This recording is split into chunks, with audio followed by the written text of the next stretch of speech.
Welcome to the Game of Risk, everyone. I'm your host, OliveXC, a top player at this game, back at you with another 1v1 Risk Tips video. Today, we will be doing a game on Dino Canyon, manual setup, 120 seconds as this is a tutorial, progressive, fog on, blizzards on, portals off, with everyone's favorite Risk player, Poorly Played Risk. Mallory, you want to introduce yourself? Thanks, Olive. Thanks for calling me everyone's favorite. That was really nice. I'm super excited to try this out. I am not good at the zombie 1v1s, and I've never done this map before. Knew you were gonna do that, Olive. What the heck, man? Yep. Sneaky. You're so sneaky.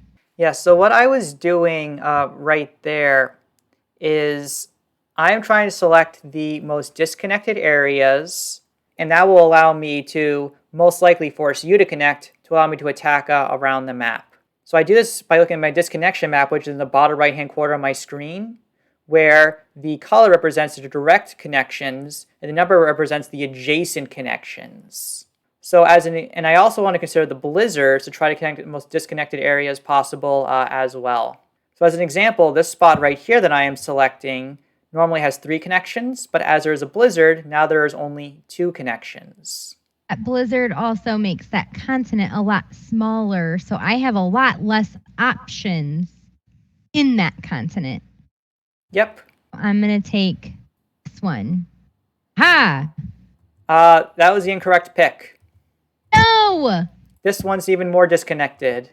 So sometimes you don't want to react to your opponent right away by taking like the second best choice in a continent, because they can then respond by getting an even better pick somewhere else and just going to put you even further behind. See, including this first spot right here, it's so much better than the spot that Poorly Played Risk took. It's all part of my grand scheme. About this one. Very good. I was going to take that one next. Oh, good. Oh, yes. Oh, yeah. Nailed it. Yeah, because that's because I would have forced you to take a very bad pick later for yourself. I could still make very good selections like for myself, for example, taking like this one right here. Another point to keep in mind is like how impactful these blizzards can be towards making an area opened versus closed. So I would consider these like moderately closed blizzards. And as an example right here, Poorly Played Risk, if you notice, lava fields right now is actually a 2-border region right now. Do you see how that's a 2-border region? Yep, I noticed that right away because you've got the bridge closed off on one side, and then you can put stuff in main chamber, hold it on the other side. You can see the continents right here. Pterodactyl Terrace is a +6, Car No Tourist Cliff is a +4, Hadrosaurus Plains a +4, Herbivore Hatchery is a +4, Lava Fields a +5, Temple of Bob, which makes no sense as a name, is a +4, Carnivore Clutch is a +4, and the Pen is a +4.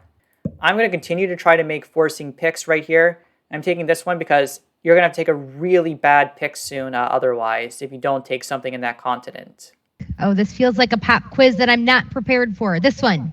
Sure. You think Bob is a guy who got stuck in the Stone Age through some kind of time travel, and now he's having to live with dinosaurs?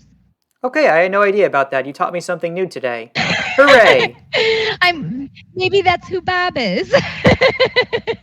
For everyone that's still in the tournament at this time, I mean, for most people, this will be their last round. Only 4 people will be making the finals. So these maps will be kind of critical to try to, for even those who are like in like 15th, 16th place and won't be advancing to like the finals.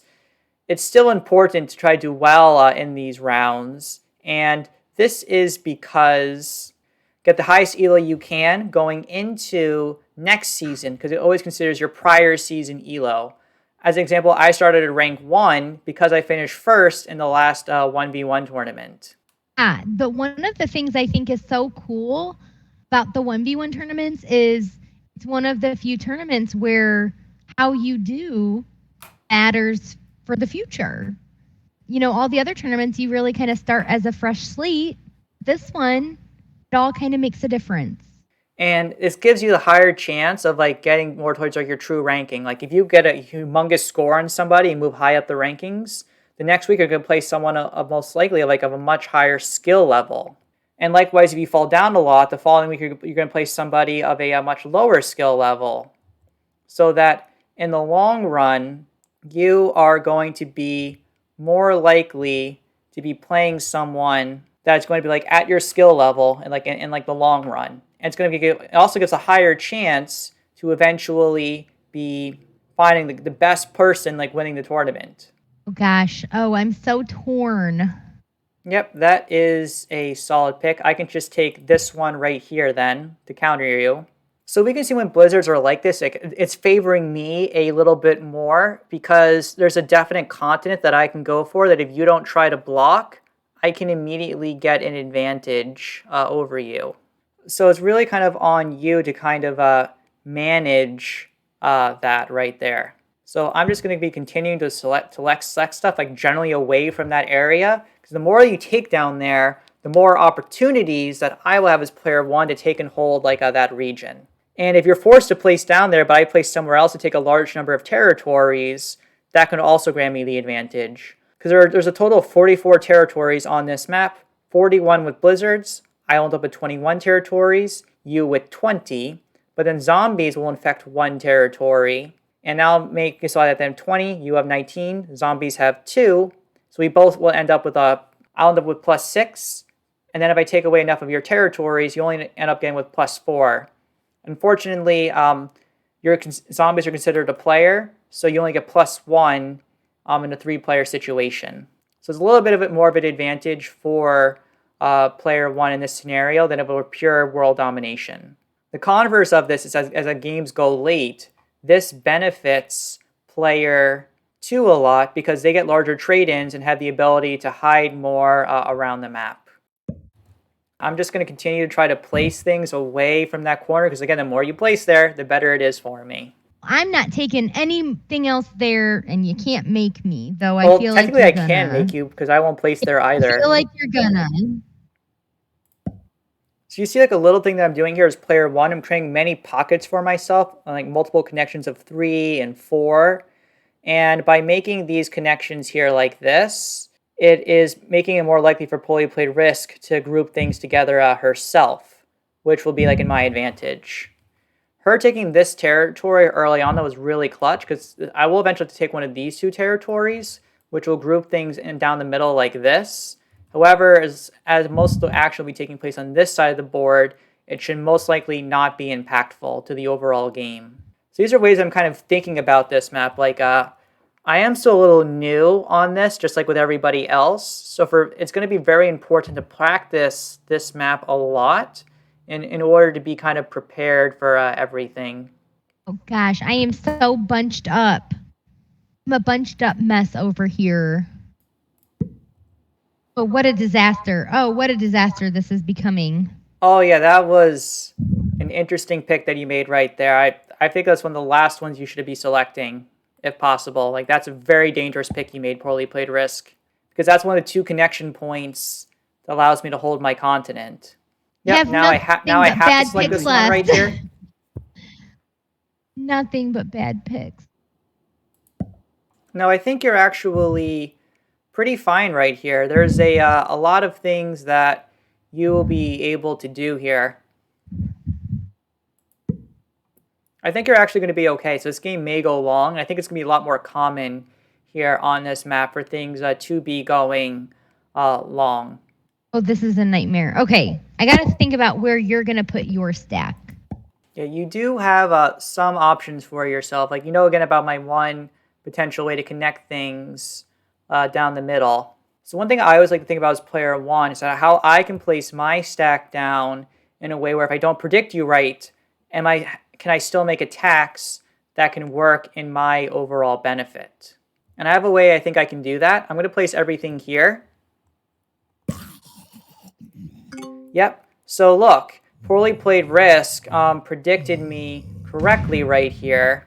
And you can see because of the way that she predicted me, I can't hit her right now. However, I can also make it so that she cannot hit me. So you can see right here, all that I need to do is first, I just need to take some additional territories right here.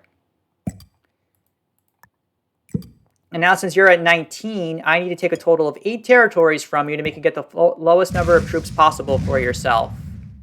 So I can just take a continent right here, make it hard for you to hit me. And then additionally, all I'm going to do now is take a lot of territories in which you cannot connect to me about. You now have to break all of these regions right here. And we can see that you will struggle a lot to break everything that I have. I can then fortify everything right here, and we'll have access to you. Oh, no. So this is a good technique right here. If you can't predict the other player, then you need to find another way that you can hit them and take a lot of territories away.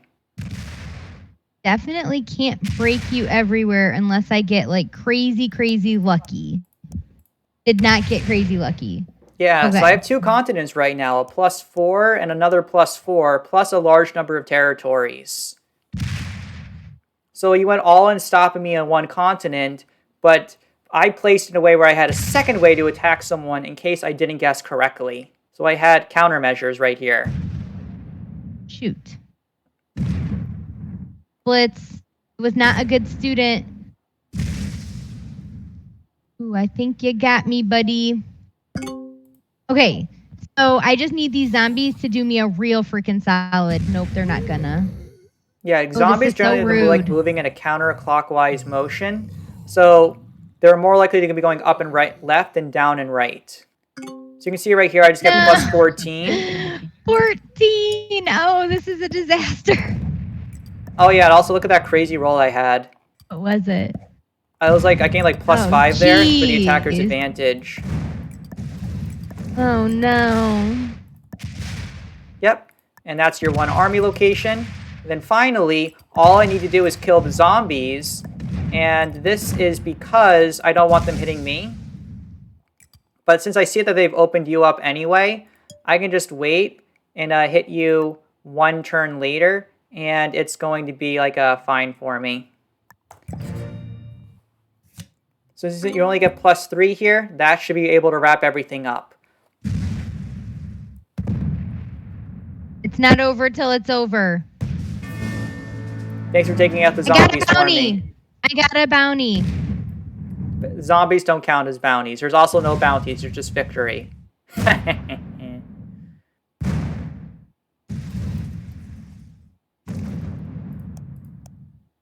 Come on! Damn it. I would still own Temple of Bob. I got 1. Still get 17. No! What you don't know, Olive, is I actually have a 30 stack hiding somewhere. Can you find it? Sure, let me just hit all your territories to check.